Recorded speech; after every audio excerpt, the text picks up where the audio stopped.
toward us, because that God sent His only begotten Son into the world, that we might live through Him.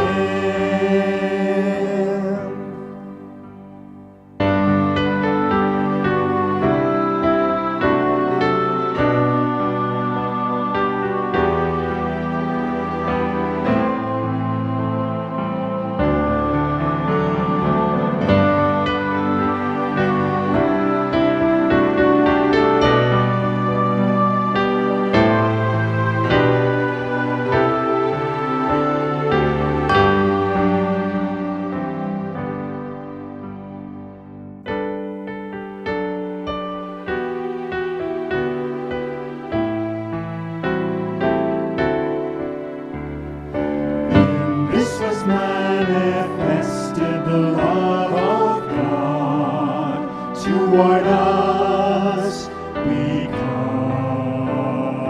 that God sent His only begotten Son into the world, that we might live through Him.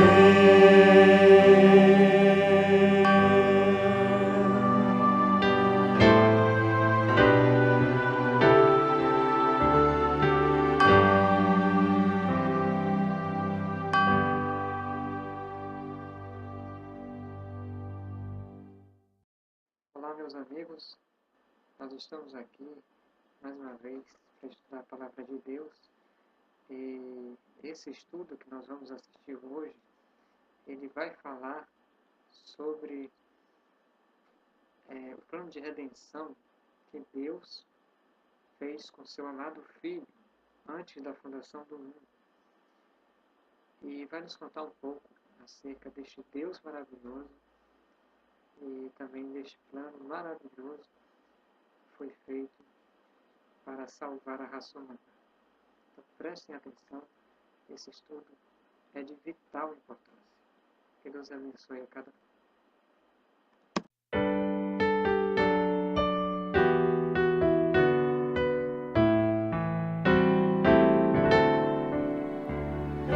In this was manifested the love of God toward us, because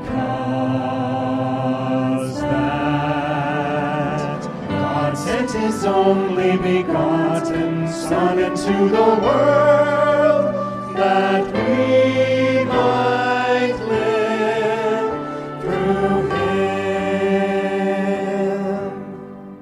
Querido, bondoso e Deus de amor, nós te bendizemos pelo dia, pelo ar que respiramos, pela alegria que nós temos de estar no teu santo dia. Amém, Pai. Te pedimos, meu Pai, em nome de Jesus, que tu seja conosco em todas as coisas, que o teu Espírito Santo possa nos ensinar e nos fazer lembrar de tudo quanto temos aprendido.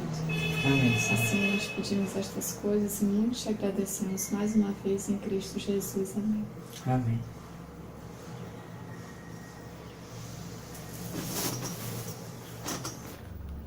Quem traçou o plano de redenção? Então, nosso estudo de hoje tem como tema: quem traçou o plano de redenção? Então, o primeiro texto que nós vamos ler, ele se encontra em Zacarias capítulo 6, no verso 13. Zacarias 6, verso 13, lá diz assim, na versão King James diz assim: Even he shall build the temple of the Lord, and he shall bear the glory, and shall sit and rule upon his throne. And he shall be a priest upon his throne, and the counsel of peace shall be between them both. Diz assim: ainda ele construirá o templo do Senhor. E ele, essa palavra bear, em inglês, significa ter, né?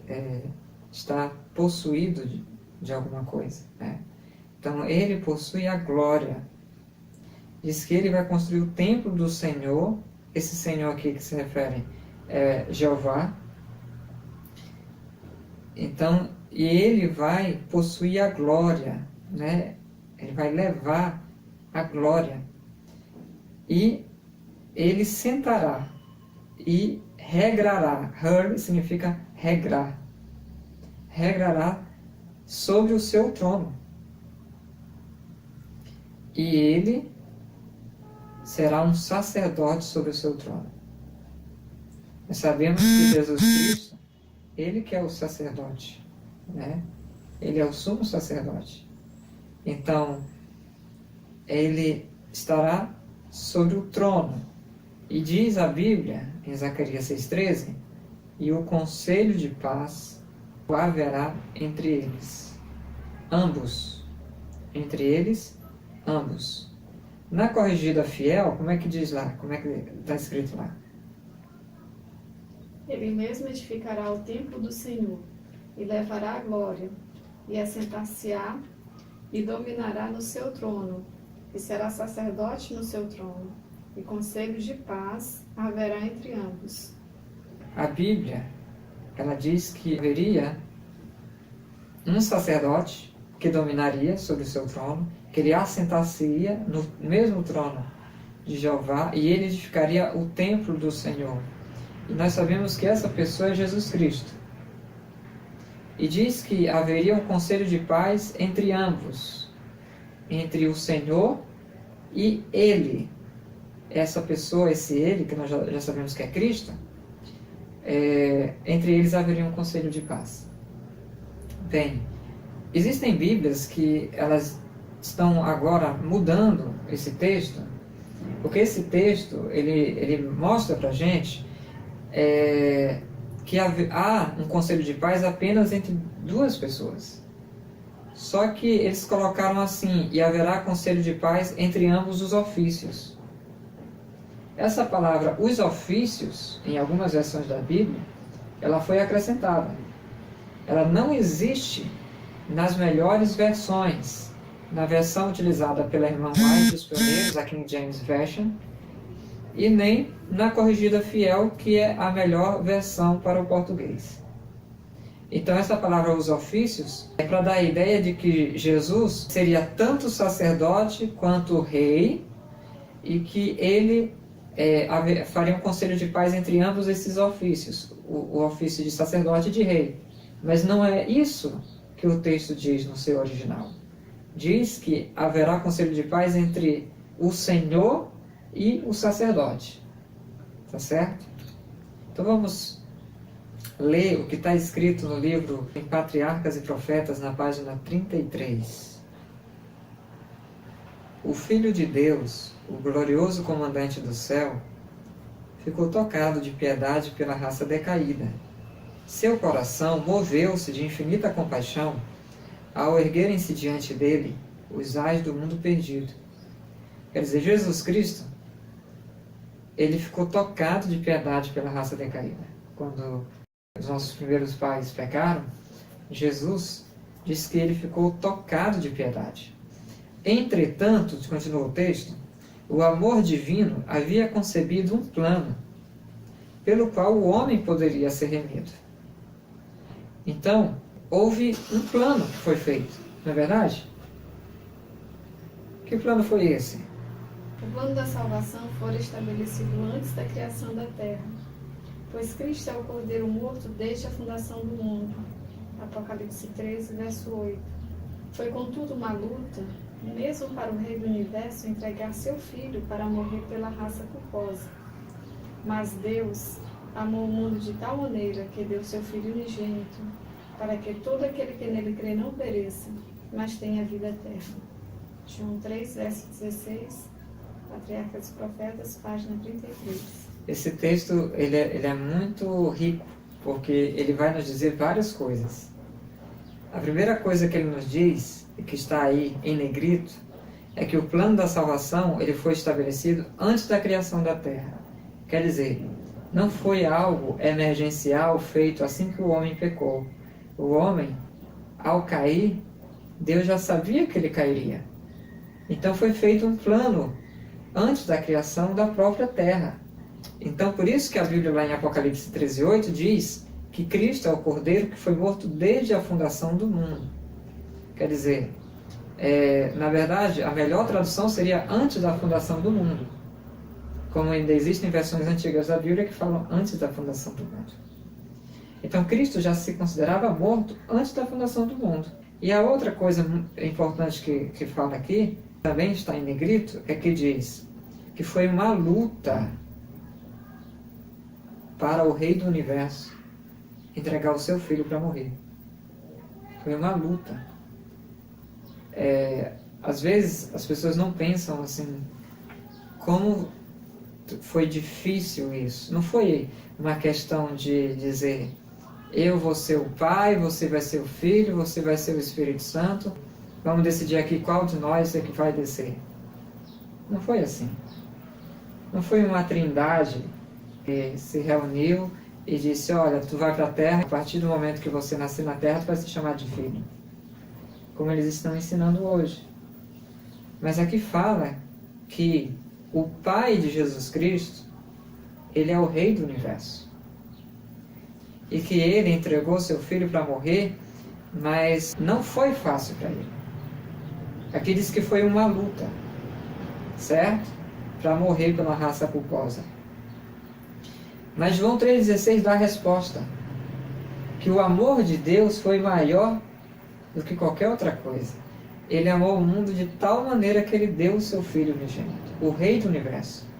Quem entregou Jesus para morrer foi o seu próprio Pai. Claro, o Filho também consente.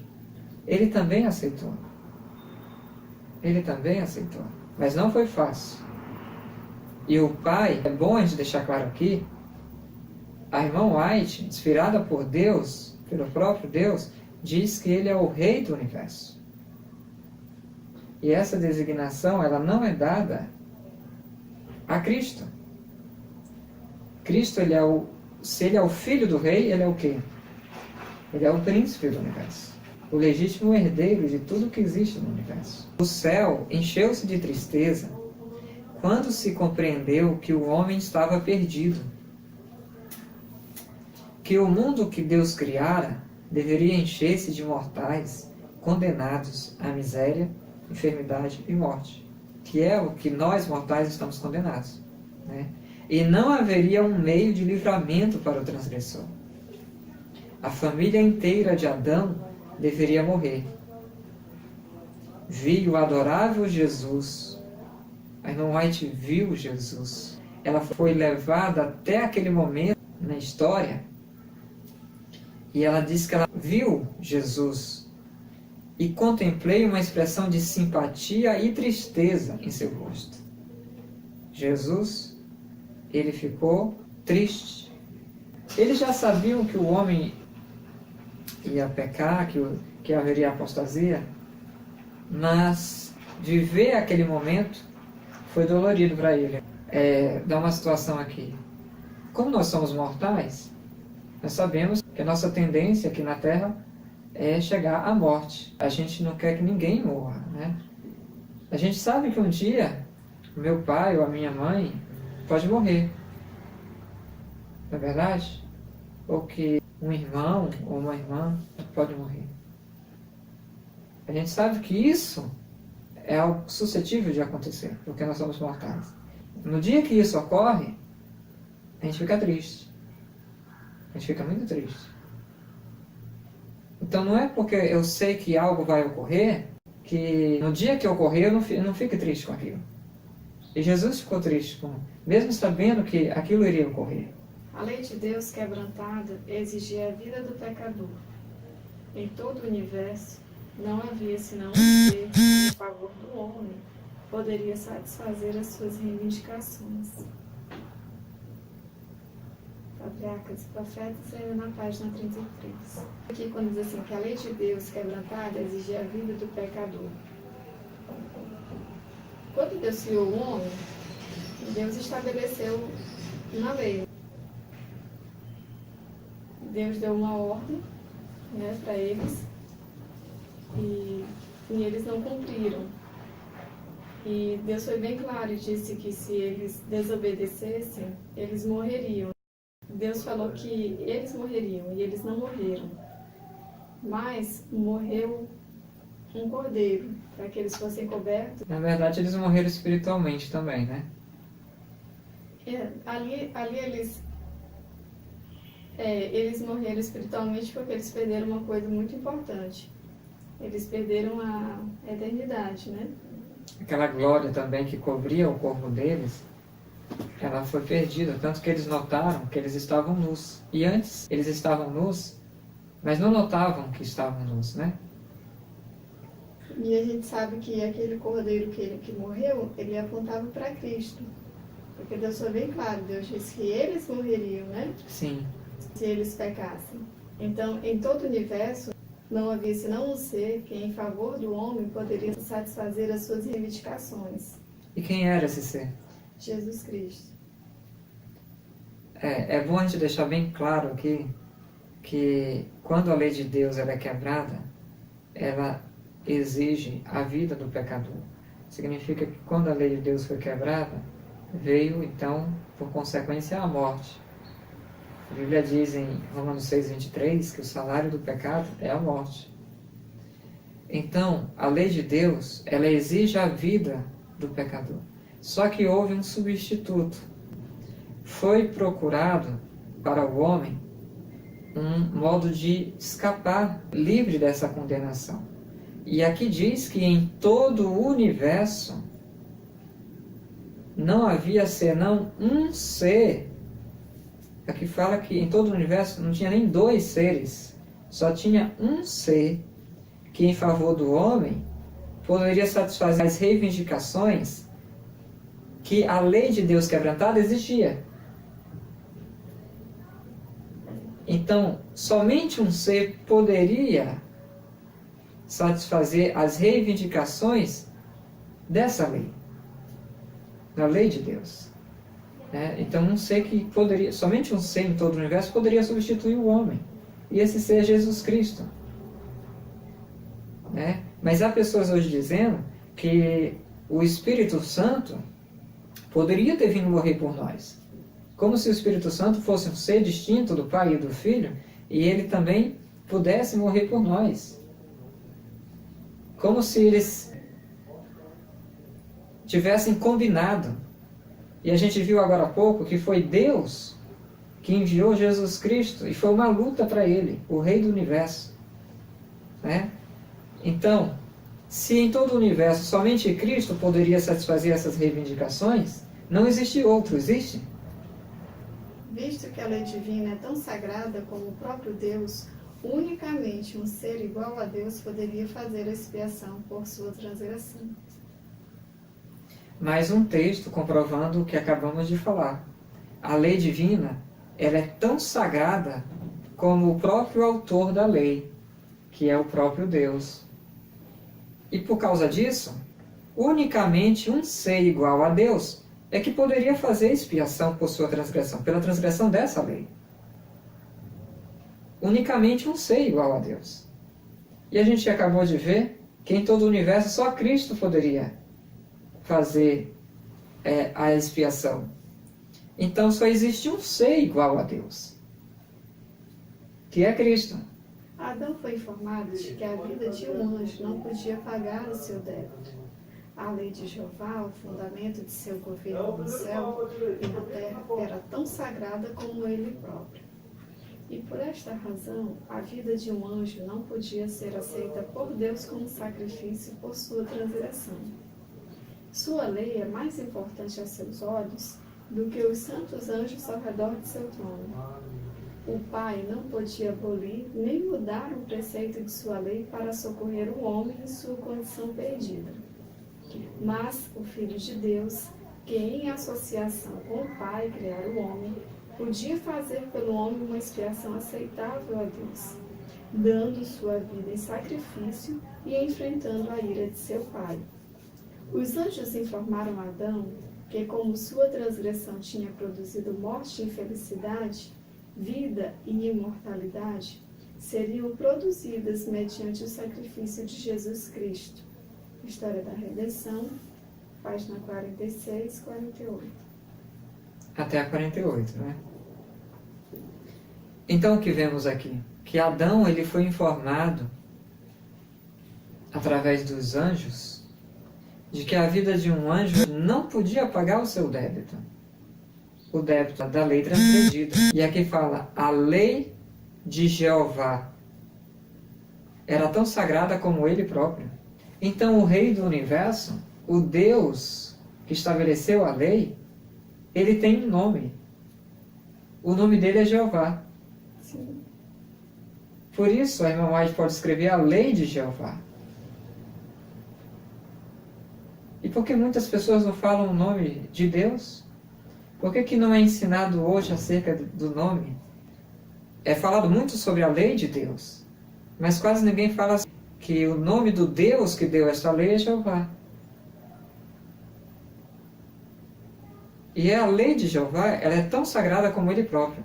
E diz que a lei que ele estabeleceu, ela é mais importante a seus olhos do que os santos anjos ao redor do seu trono. Ou seja, um anjo não pode pagar a dívida, porque a lei é mais importante. É tão sagrada quanto ele próprio. Ele não é mais importante do que os anjos? Com certeza, ele é o criador dos anjos. Então ele é mais importante do que os anjos. E a lei dele é tão sagrada quanto ele próprio. Então ela é mais importante do que os próprios anjos. E por esta razão, porque a lei de Jeová é tão sagrada quanto ele próprio, a vida de um anjo não podia ser aceita por Deus como sacrifício por sua transgressão. Tinha que ser alguém que fosse tão sagrado quanto Jeová. O pai não podia abolir a lei, porque é tão sagrada quanto ele próprio. Não é isso? Ele não podia mudar um preceito da sua lei para socorrer o homem. Mas aqui diz que havia um jeito. O Filho de Deus, que ele criou o homem junto com o Pai, veja que Jeová aqui é quem? É o Pai. Né? O Filho de Deus, que em associação com o Pai criar o homem, podia fazer pelo homem uma expiação aceitável a Deus. Então quem é o Deus que está sendo falado aqui? É o Pai. Dando sua vida em sacrifício e enfrentando a ira de seu Pai. Então, por Cristo ter criado o homem junto com seu Pai, junto com Deus, junto com Jeová, ele daria sua vida em sacrifício e ele podia fazer pelo homem uma expiação que era aceitável a Jeová. Os anjos informaram a Adão que Cristo iria trazer, através do seu sacrifício, vida e imortalidade, assim como a sua transgressão tinha produzido morte e infelicidade. Então, Deus, ele aceitaria de bom grado a expiação do seu filho. Por quê? Porque ele era co-criador com ele. Co-criador. Ele criou todas as coisas através de Cristo. Então o Pai, ele aceita a expiação de Jesus Cristo. Ok? Porque Jesus Cristo foi o único ser que criou o homem junto com ele. Na meditação matinal, para conhecê-lo, na página 361, diz o seguinte: são preparadas mansões para todos os que se sujeitarem à obediência da lei divina. Isso é importante, né? O que está preparado para aqueles que se sujeitam à obediência da lei divina? Mansões. Mansões. E tem muita gente que está estragando seu tempo aqui na Terra, procurando muitas riquezas, procurando mansões. Mas, na verdade, essas mansões daqui, elas são todas perecíveis. Sim. Uma hora você tem ali tudo novo, mas o carro, a ferrugem, consome. A casa pode estar brilhando, mas com o tempo ela vai se desgastando. Tudo aqui perecível. E aqui diz que são preparadas mansões para aqueles que são obedientes à lei divina. Isso é importante. Muito importante nós lembrarmos das recompensas que Deus tem para dar àqueles que são obedientes e que o amam. Não é isso? Continuando o texto. E para que a família humana não tivesse desculpas para as tentações de Satanás, Cristo tornou-se um com ela. E para que a família humana não tivesse desculpas para as tentações de Satanás, Cristo tornou-se um com ela. Como foi que Cristo se tornou um com a família humana? Adquirindo nossa natureza? Para que a gente não tivesse desculpa para dizer que as tentações de Satanás são muito fortes e aí não dá para vencê-las, né? Não é verdade? Então Jesus, ele fez o quê? Ele se tornou como um de nós. Para quê? Para que ele pudesse mostrar para a gente que nós também, pelo mesmo poder que foi dado a ele, que o Pai deu a ele, que o Pai dele deu a ele, pelo mesmo poder nós também podemos vencer. O único ser que era um com Deus viveu a lei na humanidade, baixando a humilde vida de um trabalhador comum e labutou ao banco de carpinteiro com seu pai terrestre. Esse texto, ele é esclarecedor. Ele diz que o único ser, isso está em Meditações Matinais para Conhecê-lo, página 361, diz o seguinte: o único ser que era um com Deus, ele viveu a lei na humanidade. Então só existe realmente um único ser que é um com Deus. Foi aquele que viveu a lei na humanidade. Foi aquele que baixou a humilde vida de um trabalhador comum e labutou ao banco de carpinteiro com seu pai terrestre, que era José, o pai terrestre de Jesus. Este Jesus, que viveu a vida humilde de um trabalhador comum e labutou ao banco de carpinteiro com seu pai terrestre, esse é o único ser que é um com Deus. Não tem outro.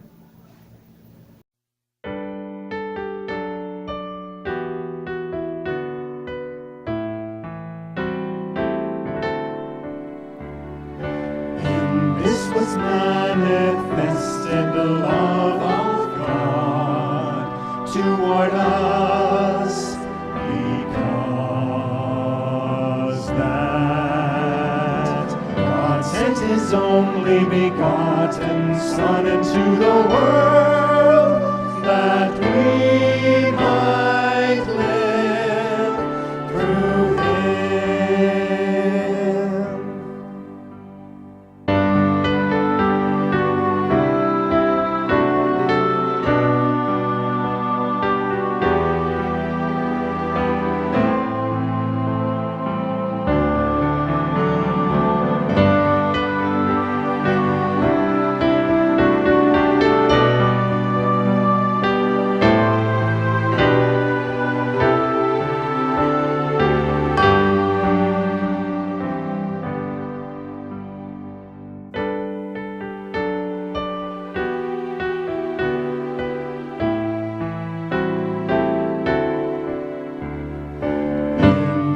Manifested the love of God toward us, because that God sent His only begotten Son into the world,